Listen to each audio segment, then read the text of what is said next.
আজকের গল্প মুখে না বলা ভালোবাসা। বর্ষার এক সকালে স্কুল মাঠে কাদা জমে আছে। অরণ্য নতুন ক্লাসে আসলো, নতুন বই, নতুন ব্যাগ নিয়ে একটু নার্ভাস। সেই সময় তার চোখ পড়ল শ্রাবণীর উপর, যে কাদার মধ্য দিয়ে সাবধানে হেঁটে আসছিল। শ্রাবণীর মৃদু হাসি অরণ্যের মন টানে। প্রথমবার তার চোখে হাসির ছড়া দেখতে পেল অরণ্য। স্কুল জীবনের প্রথম দিনে অরণ্যের মনে এক অদ্ভুত আকর্ষণ জাগে, কিন্তু সে কিছু বলতে পারে না, শুধু চুপচাপ শ্রাবণীর দিকে তাকিয়ে থাকে।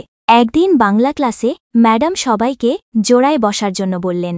অরণ্য আর শ্রাবণী একসঙ্গে বসল। প্রজেক্ট নিয়ে কাজ করতে করতে তাদের মধ্যে বন্ধুত্ব গড়ে ওঠে। শ্রাবণী প্রাণবন্ত আর অরণ্য একটু লাজুক হলেও দুজনেই একে অপরের কথা শুনে মন দিয়ে। শ্রাবণী বলল, আমি বড় হয়ে নার্স হতে চাই, মানুষকে সাহায্য করতে চাই। অরণ্য বলল, আমি অনেক বই লিখব, যেগুলো পড়ে সবাই শান্তি পাবে। তাদের স্বপ্নের মেলবন্ধন থেকে গড়ে ওঠে গভীর বন্ধুত্ব। কিন্তু অরণ্যের মনে ধীরে ধীরে জন্ম নেয় গোপন ভালোবাসার বীজ। দিনের পর দিন শ্রাবণী আর অরণ্যের বন্ধুত্ব আরও ঘনিষ্ঠ হতে থাকে। অরণ্য বুঝতে পারে তার ভালোবাসা শুধু বন্ধুত্বের সীমানায় আটকে নেই, কিন্তু সে ভয় পায়, বললে যদি সম্পর্ক নষ্ট হয়ে যায়। শ্রাবণীর প্রতি তার অনুভূতি যেন নীরব গানের মতো তার হৃদয়ে বাজে, কিন্তু মুখে প্রকাশ পায় না।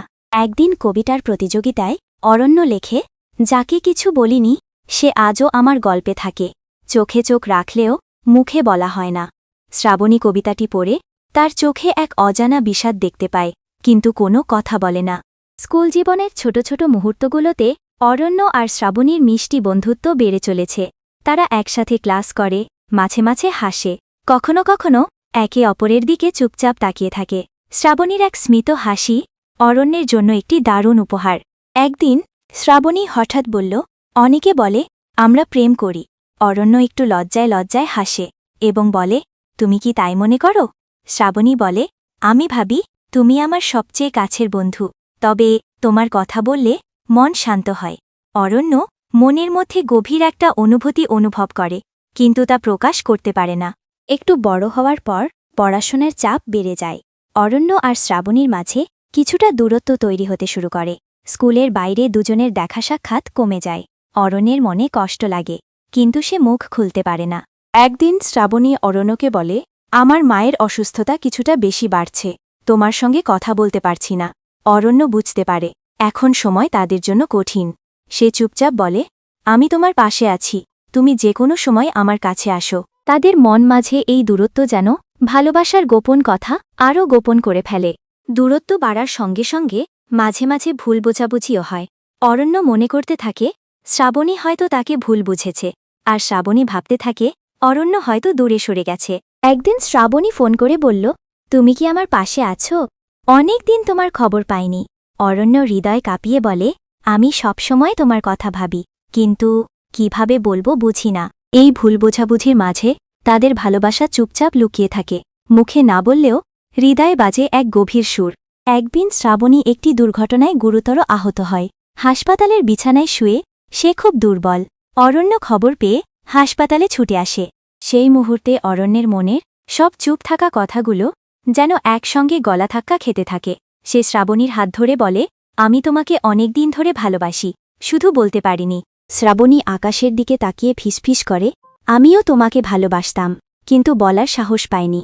সময় কম, কিন্তু হৃদয়গুলো এক হয়ে যায় শেষবেলায়। হাসপাতাল থেকে শ্রাবণী কিছুটা সুস্থ হয়ে বাড়ি ফিরে গেলেও তার শারীরিক অবস্থা এখনও সংকটাপন্ন।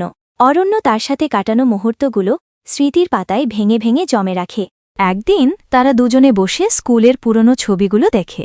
শ্রাবণী হাসতে হাসতে বলে, তুমি আমার জীবনের প্রথম বন্ধুত্ব এবং প্রথম ভালোবাসা।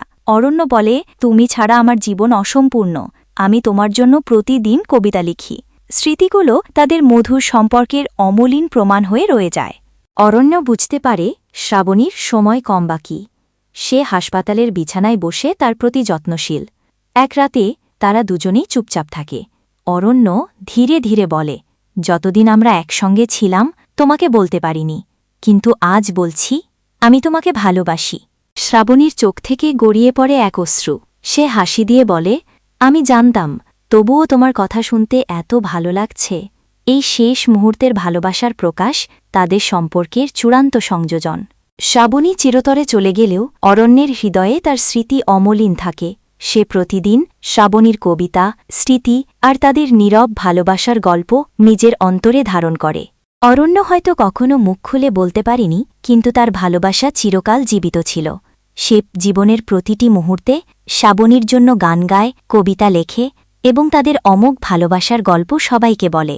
মুখে না বলা ভালোবাসা হয়তো কখনো বলা হয় না, কিন্তু হৃদয়ের গহীনে চিরকাল থেকে যায়। যাই হোক, আজকের গল্পটি এ পর্যন্তই। যদি গল্পটি ভালো লেগে থাকে তাহলে অবশ্যই লাইক, কমেন্ট, শেয়ার এবং চ্যানেলে নতুন হলে আমাদের চ্যানেলটিকে সাবস্ক্রাইব করে রাখবেন। ধন্যবাদ।